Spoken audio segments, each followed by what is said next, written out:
Ang atong topic karon is property protection laws in the Philippines. But pasabutan na mga balaod nga nagproteher o unsaon na to pag-protect ang atong katungod sa atong mga propriedad, no? So, mara ka na atong paghisgutan karon. Now, foremost, na may mga balaod nga nagprotect sa atong katungod sa atong mga property. But there is one fundamental principle in property laws, what you call the defense of property, no? Defense of property doctrine. But pasabutan sa property, you have the right to use reasonable force to repel somebody from usurping or taking away the property from you. So for example, naa ka sa imong balay, na gusto mo sulod, pwede nimo sa warningan nga ayaw pagsulod kay ako ni property. Kung mo insist ka pagsulod, I can use reasonable force to prevent you from entering into my property. Kung naasa ka sa farm, no? Nakasang uman mo, nya naay gusto tigway og baka sa imong farm, mahurot ang imong mga tanom. You have the right to protect your property, to defend your property from that intruder, from the intruder. This is what you call the defense of property doctrine. Mura ba tawag self-defense sa atong kan? Self-defense from physical harm. Now, we have also a concept in property, defense of property. Let's talk of unsa may atong nga diskasan na katong protection, the defense of property, no? As I said, you can use reasonable force to defend your property. Kung naay gusto mo sulod sa imong panimalay, pwede nimo mo gamit ka og reasonable force to repel or to prevent somebody from entering into your property. Kung naa ka sa uma, no? Actually, na atong gamay nga luna dito sa Kamigin. Sige tamna, sige tigwayan og baka. Actually, okay lang kay wala man ko, pero if I were there, pwede na ako na-prevent. Pero kung ang baka to kami, kung dili, pwede na ako napiangan ng baka. It's defense of your property. Okay, ipasagdan man sa tagiya. Now, let's go to real property, no? Unsa man nga real property? Kanang real property mao kanang mga yuta o mga building o mga structure nga permanently attached to the land. Mao kanang mga real property. Yuta ato pinaka di na kay ato sa pinaka technical ano na ta sa yuta. Now, nakayuta common kana no, nakayuta. Nga by naimong no silingan nga kalakbit no kasikbit mo yuta. Ang iyang muhon mag-move, sige mo nagkoral siya. Pag koral niya miabot siya sa imong no sa imong boundary, imo siya imo giwarningan na oy silingan, nulakaw man imong muhon sa ako, imong koral no abot na sa akong yuta. Now, you call it forcible entry. Giporsa niya pagsulod, no? Lain tao, porsa siya mulakob sa imong yuta. So, mao kana ang gitawag nga forcible entry. Unsa mo buhaton? Well, foremost kay nami atong katarungang pang-barangay, no? Pwede ka moadto sa barangay, mag-complain ka, forcible entry. Moadto ka sa barangay. Usually, karon magod, ang mga process nato moagi kita sa barangay. So moadto ka barangay, i-complain nimo. Ikaw ka for forcible entry. Now, ang lupon taga pamayapa, sumunan man na siya. Ipatubang dito, ipa-explain para mo ma-settle amicably. Now, usually katulo na tawgon ka sa barangay.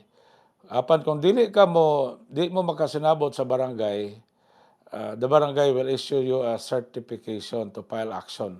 So pwede ka na mo file sa korte. So unsa may kanagawa no? Unsa may mo action yana?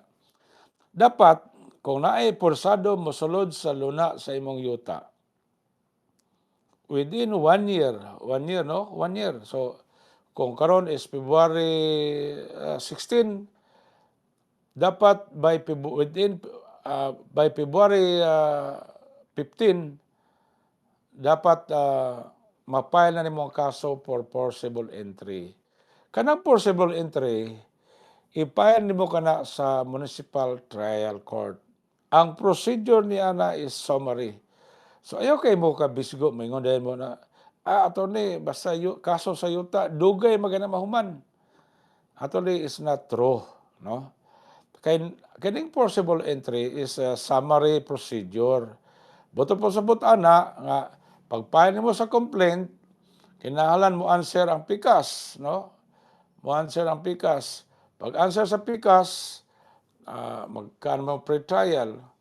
Now dili kanang summary procedure gali pud pasabot nga pwede na mag-submit ang inyong mga abogado human sa answer, mag-submit sila og position paper. So wala na trial yun nga i-presentar ka dito sa korte, direct examination ka, i-cross-examine ka kay maabot nagsyam-syam usahay, no? Maabot nagsyam-syam labi na sa una, ano? Maabot siyam-syam mo lagi na ang ato mga uban nga tagiya sa yuta mo dili na sa mo file sa korte. Ako nadunggan may uban sa ito kapoy naman mo file sa korte abtang siyam-syam. Ang uban tigbaso na lang, ano, dili sa na maayo. Dili, you cannot take the law into your hands. So, pwede ka mo file actually og forcible entry sa korte, and it is summary procedure, no? In fairness, na atong bagong gi-file, wala aray 6 months.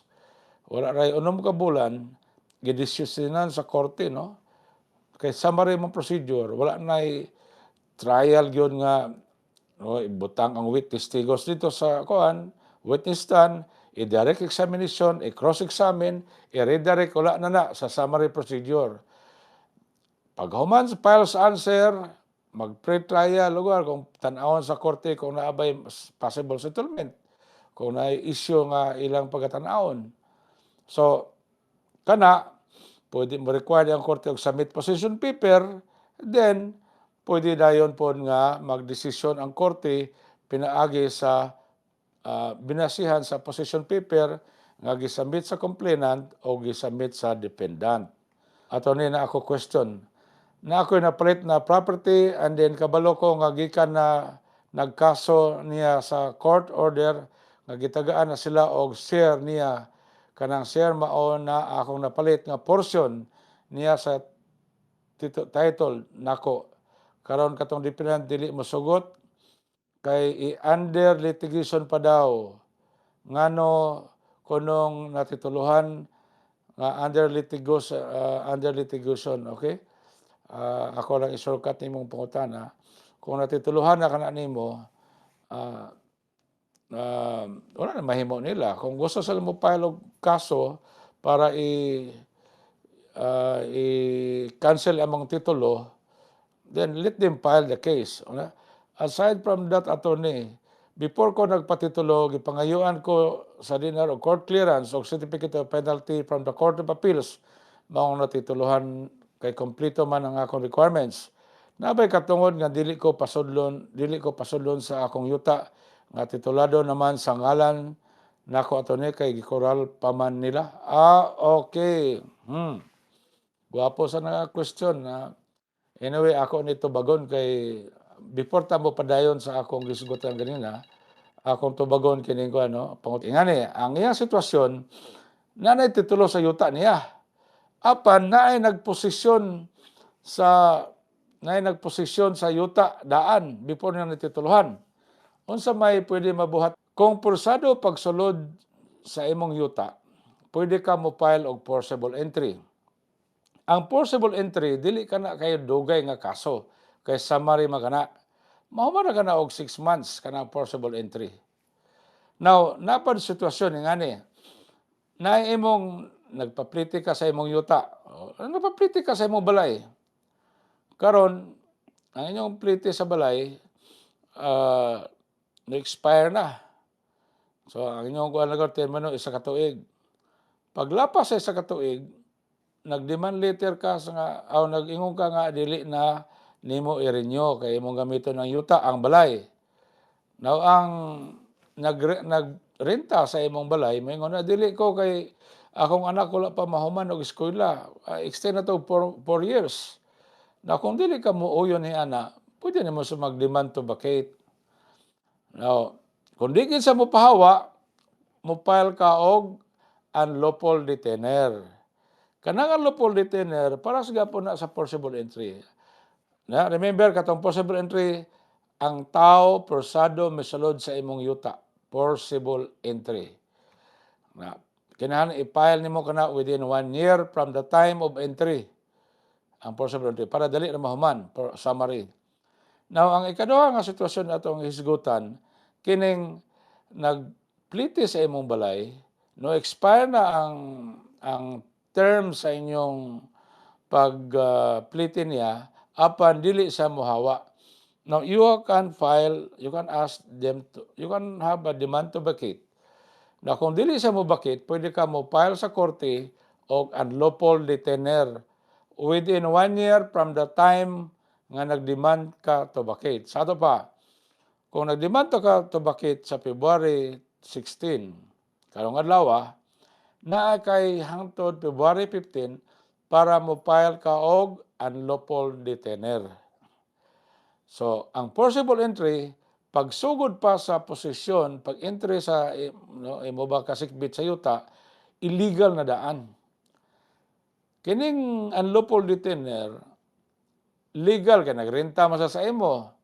Pero after no expire ang inyong kontrata sa pagrent, na dili sa mopahawa, ang iyang posisyon sa yuta na nahimong illegal.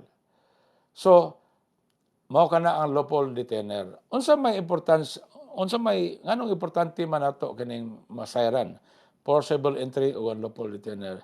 Because if you can act within the 1 year period, no?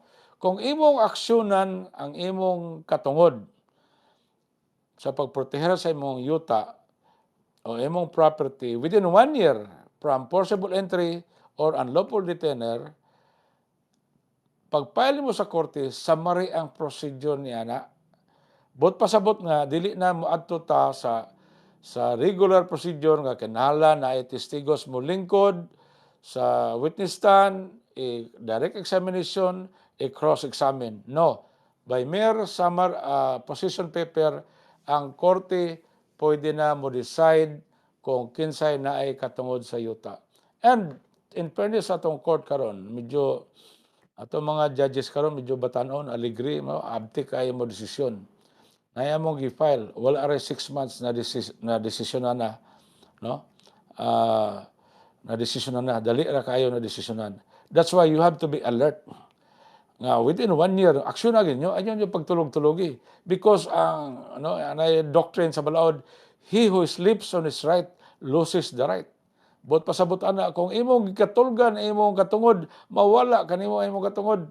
Ang ikaduha ang unsay katungod? Suppose no lapas na ang isa ka tuig, no? Suppose no lapas na ang isa ka tuig.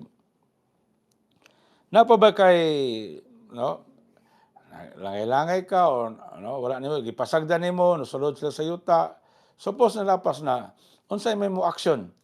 Now, ang imong action gitawag na action publicano, recovery of possession of the property. No lapas sa may sa katuig, no? Dili nakaka-file og forcible entry og unlawful detainer. Mo file na ikaw og recovery of possession sa action publicana, no? Mao kana recovery of possession. More than 1 year ang tao nga porsige pagsulod sa imong yuta, gikural imong yuta no lapas ang 1 year, you still have the right to file an action within 10 years. Napulo ka na katuig, gitagaan ka sa balaod to file that case within 10 years from the time of forcible entry of the intruder to your property. Pero ang kakon ana kay na may atong balaod sa karon nga summary procedure gihapon kana, no? Pero napay korte nga mag-regular proceeding. Pero akong tambag sa inyo, kung naigali mo tulod sa inyong yuta, forcible entry ang i-file para summary, dali ra kana madesisyonan. O kanang inyong mga tenant nga o kanang inyong nagprete sa inyong yuta nga dili mo pahawa bisan no expire na, pailang kana ninyo og unlawful detainer within 1 year from demand nga papahawaan na siya.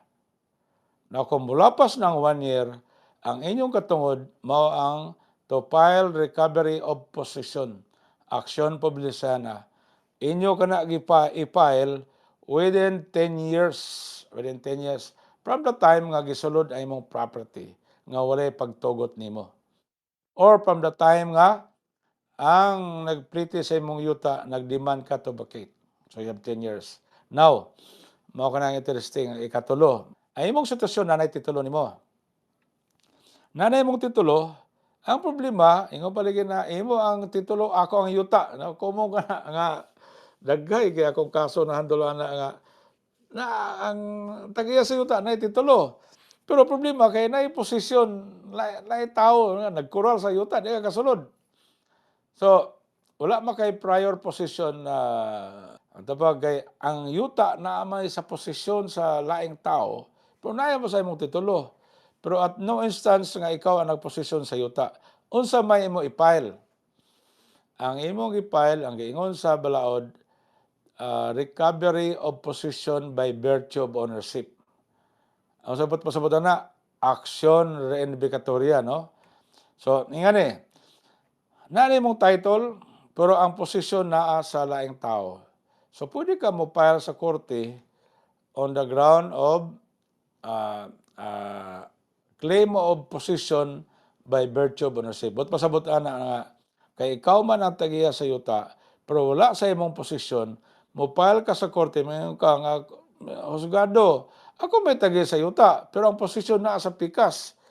No? Ever since na siya na pikas. So, pwede ka mo file og recovery of possession by virtue of ownership. Action reinvocatoria. So, question. Gikural naman niya ang ano? Gikural naman niya imong yuta nga na imong titulo. Ang imong mabuhat niya na di ka pwede nga imong gubon imong kural kay natituluhan nimo tunood na pero dugay naman na siya nagposisyon diha. So you cannot take the law into your hands.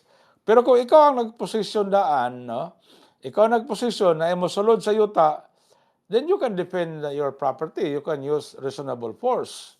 Pwede nimo kung na kay license bisag di bomba, pwede nimo pabutan og di bomba ng gusto mo sulod because that is the doctrine of defense of property. Pero kay ang ikaw ang imong yuta nga titulado sa imong ngalan apan dugay na nagposisyon kining tawhana sa imong yuta og iyang gikoral, so wala man ka sa posisyon, you have to go to the court and ask the court that you be granted the position because you are the lawful owner of the property. Ang question, can you just go there and destroy the katong coral sa nagposisyon? No. Dili. Kay mapailan sa ka og grave coercion because that is already taking the law into your hands. No? Grave coercion. You have to get an order from decision from the court granting you the position.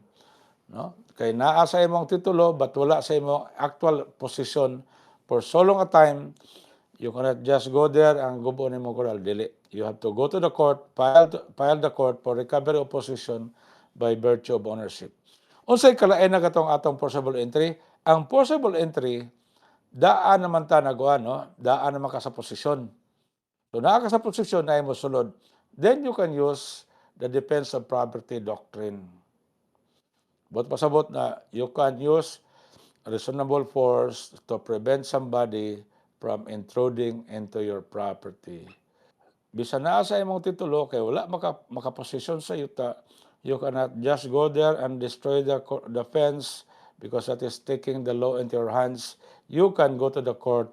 You can file for recovery of ownership by virtue. You can file recovery of possession by virtue of ownership. So ako na discuss, no? We have forcible entry, we have unlawful detainer, we have recovery of possession, then you have recovery of possession by virtue of ownership. So, aksyon publisyana o aksyon renebikatoria.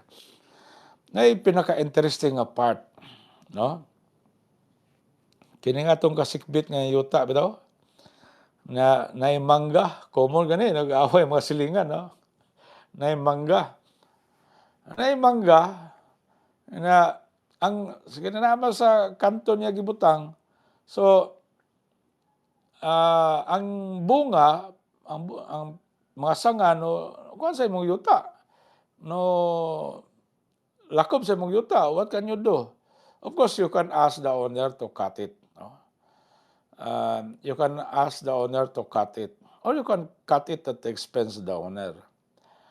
Pero kung dili na mo, ikaw, siyempre, ganahan mo sa ganay mangga. Kasi tagiya sa mangga nga mahulog sa imong nataran.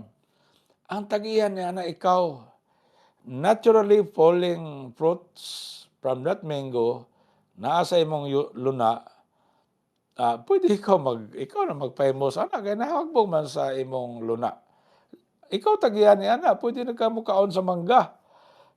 Dili kay masuko. Kung masuko tong silingan nimo, ikaw mo silingan nga putlang na sanga kay di na nagod sa ako na because you are the owner of the land and above the land. So kay ang mangga nahulog man din sa imong nataran, pwede ka ikaw tagiyan niya ng nahagbong din sa imong nataran.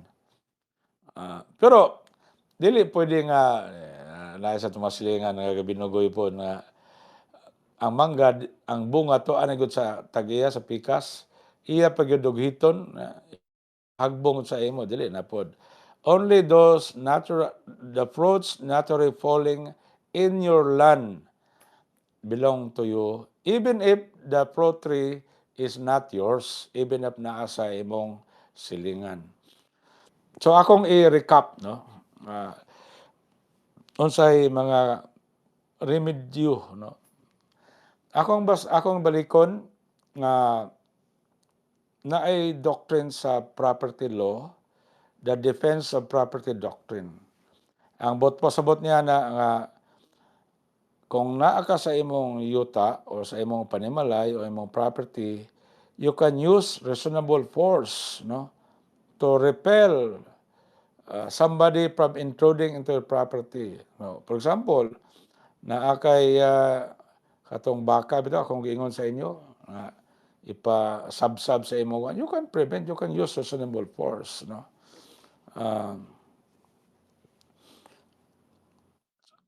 That's the defense of property. Ano? Kung naay mosulod sa imong balay, nan imo sa warningan, ayaw pagsulod, kau mosulod kau, pabutan ta ka sa dibumba. Well, that's reasonable force, the defense of your property. Now, unsay mga remedy nga paspas, no? From the time nga persado gilakob imong yuta or persado misulod sa imong property ang tao, 1 year from that time, you can file forcible entry. Kanang forcible entry, paspas ka na nga wala na daghang hearing na. Possession paper, decision, execution. No? Pwede ba kung mo-appeal na sila, pwede ka mag-execute pending appeal. So dapat ayaw mo katulog sa iyong katungod. Within 1 year ka na. Kung mulapas ang 1 year, mo file na mo action, publisyana. Now, ang problema niya na, because you go, after 1 year or but within 10 years, you can file action publisyana. Ang uban nga, nanay interpretation uban nga summary gihapon ilang gagamiton, apan, may uban nga judge nga regular procedure. Now, ang sunod, nanay titulo niya, apan wala siya makaposisyon sa yuta, gikoral, you go to the court for recovery of possession by virtue of ownership. Ang gitawag niya na action renevicatoria. Nay follow-up question. Ang nakural ato ni ako giguba kay dili man Paul ang nakural. Ato ni gamay lang naigo niya. Mga 1/4 dili ko maigo sa grave coercion ana ato ni. Ang isa pangutana is nakaposisyon ba kasukan niya ang yuta? Now, kung nakaposisyon ka ng yuta, tapos na-establish na na nawala ka diha for quite some time, you have to go to the court for recovery of possession by virtue of ownership. na kung wala gyud ka kaposisyon ng yuta asukad, gusto na ka mo posisyon because you have the title, you should not go there and destroy the fence because mag-grave coercion ka niya na. So, hinaut pa nagapaambit kita karon nga gabi na pinaka-practical no akong i-share sa inyo kaning di ta mo sayangan sa inyong oras. No, like I do not waste my time, I do not waste your time also. Ang akong ipaambit kana maggamit ninyo sa no, sa inyong inadlaw nga panginabuhi no. Kay mahitabo magina mga hangal-hangal mosulod sa atong yuta. Unsay atong mahimo? Lagi atong mahimo, no? Good evening, ginaot pa nakapaambit kita sa bahin sa katungod sa inyong yuta o imong propiedad. Sa akong balikon, ignorance of the law excuses no one. So dapat makapakabalo kita sa unsa ang balaod kay dili man kita ma-excuse kung ignorante kita bahin niya ng balaod nga nakapekto sa atong kinabuhi. Daghang salamat og maayong gabi. Bye-bye.